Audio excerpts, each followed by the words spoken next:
الحمدللہ وحدہ والصلاة والسلام علی من لا نبی بعدہ اما بعد۔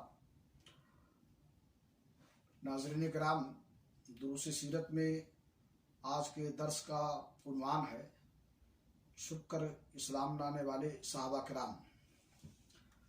ابوبکر صدیق رضی اللہ عنہ کی دعوت پر جو لوگ اسلام لاتے تھے وہ چھپ کر مسلمان ہوتے تھے، اور رسول اللہ صلی اللہ علیہ وسلم بھی چھپ چھپا کر ہی ان کی رہنمائی اور دینی تعلیم کے لیے ان کے پاس جمع ہوتے تھے، کیونکہ دعوت و تبلیغ کا کام ابھی تک انفرادی طور پر پس پردہ چل رہا تھا، اور سورہ مدثر کی ابتدائی آیات کے بعد وحی کی آمد پورے تسلسل اور گرم رفتاری کے ساتھ جاری تھی۔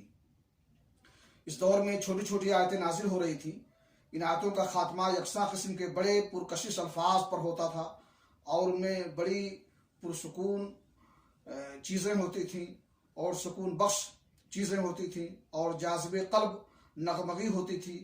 پھر ان آیتوں میں تزکیہ نفس کی خوبیاں اور آلائش دنیا میں لت پت ہونے کی برائیاں کی جاتی تھیں، اور جنت و جہنم کا نقشہ اس طرح کھینچا جاتا تھا کہ گویا وہ آنکھوں کے سامنے ہے۔ یہ آیتیں اہل ایمان کو اس وقت کے انسانی معاشرے سے بالکل الگ ایک دوسری فضا کی سیر کراتی تھیں، جس کی وجہ سے لوگ اسلام میں داخل ہوتے تھے۔ اللہ رب العالمین سے دعا ہے کہ اللہ تعالی ہمیں اسلام پر ثابت قدم رکھے اور اس کے دعوت و تبلیغ کی توفیق عطا فرمائے۔ وآخر دعوانا الحمدللہ رب العالمین۔